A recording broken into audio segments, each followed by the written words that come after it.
Hallo julle. So, die hele laas week sit ek met skrif wat die Here my gegee het en ek vra vir hom maar hoe hy wil hê ek moet dit uitbeeld. En hoe hy wil hê ek moet dit kommunikeer. En dit gaan oor die kruisiging van Jesus. Ons vier dit elke jaar, ons vier die opstanding elke jaar. En ek dink nie almal van ons besef eintlik die impak wat dit veronderstel is om te hê in ons lewens nie. En ek vra die Here maar hy moet my leiding gee en my rigting gee oor hoe ek hierdie topic moet aanpak, hoe ek dit moet uitbeeld. En ek raak stil Sondagoggend en ek vra die Here met my praat en hy sê vir my, vertel die storie. So dit is wat ek gaan doen vandag. Want ek dink baie van ons, nie baie van ons, die wêreld daar buite minag die kruisiging van Jesus en besef nie die erns van die opoffering wat Jesus gemaak het vir ons nie. So, hallo, my naam is Roan en baie welkom by Na Ure met God. So die kruisiging van Jesus is vir my een van die grootste liefdesdade bekend aan mens vandag. Jy weet, ons kyk na die mees kragtigste, die mees hartroerendste en betekenisvolle gebeurtenis in die geskiedenis van mens. Dit was waar die liefde van God teen volle sigbaar was, en dit is waar sonde oorwin was, en waar die verlossing vir die hele mensdom moontlik gemaak was. So as ons kyk in Lukas 22 vers 42, waar dit sê, waar Jesus bid en hy sê, Vader, as U tog hierdie beker van my wil wegneem, laat nogtans nie my wil nie, maar U wil geskied. Nou, dit sê vir ons dat Jesus bewus was vir wat vir hom voorlê, maar nog steeds te op God vertrou. En is in daai oomblik waar Judas gekom het en vir Jesus verraai het, en ons lees daaroor in Matteus 26 vers 47 tot 50 wat sê, en terwyl hy nog spreek, daar kom Judas, een van die 12, en saam met hom 'n groot menigte met swaarde en stokke, gestuur deur die owerspriesters en die ouderlinge van die volk. En sy verraaier het vir hulle 'n teken gegee en gesê, die een wat ek sal soen, dit is hy, gryp hom. En dadelik gaan hy na Jesus en sê, gegroet, Rabbi, en hy het hom gesoen. Maar Jesus sê vir hom, vriend, waarom is jy hier? Toe kom hulle nader en slaan die hande aan Jesus en gryp hom. Nou, kom ons dink net gou daaroor. Een van die 12 disippels, 'n volgeling van Jesus, 'n vriend, soos hy sê daar, verraai jou. Nou, dit sê vir my, Jesus weet ook hoe dit voel om verwerp te word en in die rug gesteek te word. En nog steeds het hy voortgegaan. Nie beklei nie gestry nie, hy het voortgegaan. Nou as ons eentjie vorentoe spring en ons kom by die fisiese kruisiging, hoe Jesus gespot was. Jy weet, daar's goed vir hom gesê, soos as hy dan die koning van die Jode is, het homself verlos. Daar was 'n bord bo sy kruis opgeslaan wat sê, Jesus van Nasaret, die koning van die Jode. En dit is my baie ironies, soos hulle hom gespot het hulle sonder hulle medewete eintlik maar net die waarheid verkondig, dat hy wel koning is. En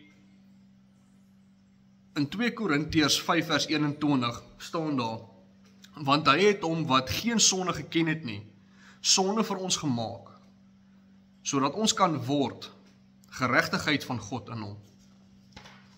En dit laat 'n mens dink, jy weet, toe hy daar voor Pilatus gestaan het,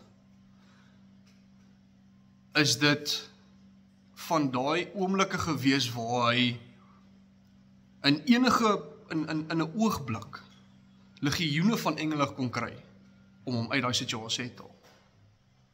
Maar dis die liefde vir jou en my, wat hom gedryf het, om te bly, om die pad te stap van lyding en dood. En Matteus 26 vers 53 sê, of dink jy dat ek nie nou my Vader kon bid, en hy vir my meer as 12 legioene van engele beskikbaar sou stel nie. Die Here het gekies om die pad te stap en gekruisig te word. En in daai oomblik het Pilatus gedink hy maak 'n politiese besluit. Die skare het gedink hulle wen toe hulle heeltyd skree kruisig hom, kruisig hom. Maar by einde van die dag is dit eintlik net God se ewige plan wat in vervulling gekom het. So na die vonnis wat Jesus toe nog gekry het om gekruisig te word, moes hy daai swaar kruis dra tot by Golgotha. Hy was reeds geslaan, hy was reeds gegeesel, en hy het reeds die kroon van dorings op sy kop gehad. Sy liggaam vol wonde, vol bloed, moes hy nog steeds voortbeweeg. Johannes 19 vers 17 lees ons, en hy het sy kruis gedra en uitgegaan na die sogenoemde hoofskedelplek Golgotha, wat in Hebreërs is. Verder in Lukas 23:26 lees ons ook, en toe hulle hom weglei, neem hulle 'n sekere Simon, wat van die veld af gekom het, en sit die kruis op hom, om dit agter Jesus aan te dra. Nou, hulle moes 'n totale vreemdeling kry, om vir Jesus te help. Dit wys ons net hoe in pyn Jesus eintlik was. Die kruis was so swaar dat Jesus onder die las van daai kruis gestruikel het. Dat hulle die Simon, totale vreemdeling, moes kry om die kruis verder te dra. En ons lees hoe die Seun van God uitgeput en verlate was en die pad na Golgotha moes stap. Die plek van skedel, 'n naam wat eintlik donkerheid en dood simboliseer. En ironies genoeg sou dit die plek word waar die grootste oorwinning sou plaasvind. Lukas 23 vers 33 sê, en toe hom op die plek kom wat hoofskedel genoem is, het hulle hom daar gekruisig en die kwaaddoeners, een aan die regterkant en een aan die linkerkant. So hier hang Jesus nou.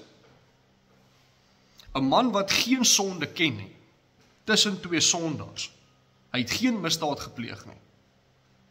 Maar tog word hy behandel soos die grootste sondaar.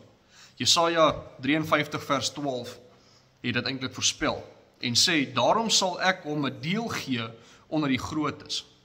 Met magtige sal hy buit verdeel, omdat hy sy siel uitgestort het en in die dood en saam met die oortreders getel was, terwyl hy tog die sonde van baie gedra en vir die oortreders gebid het. Die simboliek hierso is baie kragtig. Die een wat gekom het om sondaars te red, hang tussen sondaars. Hy het die plek van die skuldiges ingeneem.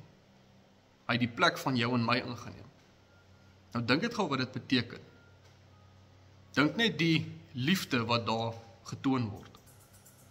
Almal van ons het kinders of boeties of sissies, ek wat self 'n seentjie het, ek kan myself nie indink om toe te laat dat so iets met my kind gebeur nie. En ek dink die mense mis daai punt. Sy lyding aan die kruis, terwyl hy daar hang, het iets besonders gebeur. Lukas 23 vers 44 tot 45 sê dit, en dit was omtrent die 6de uur, en daar het die duisternis oor die hele aarde gekom, tot die 9de uur toe. En die son is verduister, en die voorhangsel van die tempel het middeldeur geskeur. Dit was 'n teken van God se oordeel. 'n bewys dat die hele skepping getuig van die swaarheid van hierdie oomblik. Die lig van die wêreld hang aan 'n kruis en die aarde word bedek met donkerte. Op die 9de uur het die hartverskeurende uitroep gekom, Eloi, Eloi, lama sabachthani. My God, waarom het U my verlaat? Nou, dit is nie dat God Jesus verlaat het of opgegee het nie, maar omdat hy ons sondes op hom geneem het. Ek verwys nou na 2 Korintiërs 5 vers 21 wat sê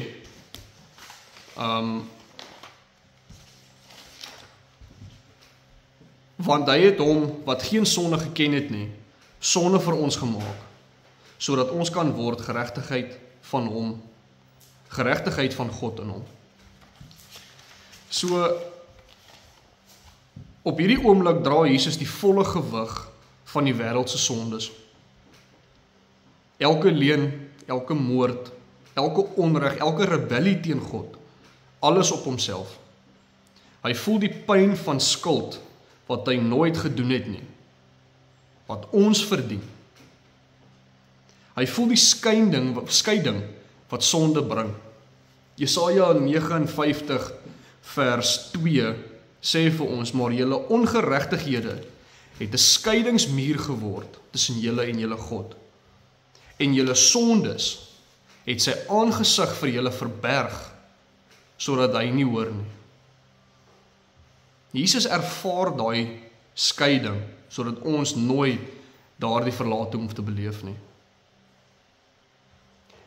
En ek dink hier lê die skoonheid van hierdie storie, van die kruisiging, dat Jesus verlaat word, sodat ons ooit nooit verlate hoef te wees nie. Hy dra die oordeel, dat ons vrygespreek kan wees. Hy neem die donkerte, sodat ons in die lig kan lewe. Sy laaste woorde aan die kruis, lees ons in Johannes 19 vers 30, en hy sê, en toe Jesus die asyn geneem het, sê hy, dit is volbring. En hy het sy hoof gebuig en hy die gees gegee. En Jesus verklaar in hierdie stuk, dat die prys teen volle betaal is. Die pad na die Vader toe is oopgemaak. Matteus 27 vers 51 lees ons, en kyk, die voorhangsel van die tempel het in 2 geskeur van bo tot onder, en die aarde het gebewe en die rotse het geskeur. En dit is 'n teken dat ons nou vrye toegang het tot God deur hom. Die kruisiging is nie net nog 'n tragiese dood nie. Dit is die oorwinning van God se liefde, wat vir ons die erns van sonde wys, die diepte van God se liefde wys, en die hoop van verlossing. Ek dink die kruis roep ons almal, ieder en elk van ons, om 'n besluit te maak, op grond van wat gaan jy doen met hierdie opoffering wat Jesus gemaak het? Die opoffering van my en jou.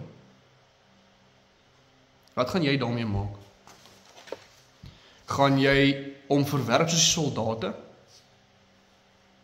Gaan jy hom ignoreer soos Pilatus, wat sy hande gewas het in onskuld? Of gaan jy soos die een misdadiger, wat saam met Jesus aan die kruis gehang het, sê, Here, dink aan my. Die goeie nuus is, die kruis is genoeg. Vir jou sonde, jou seer, jou verlede, alles. Toe Jesus uitgeroep het, dit is volbring, glo ek, hy het dit beteken, hy het dit bedoel.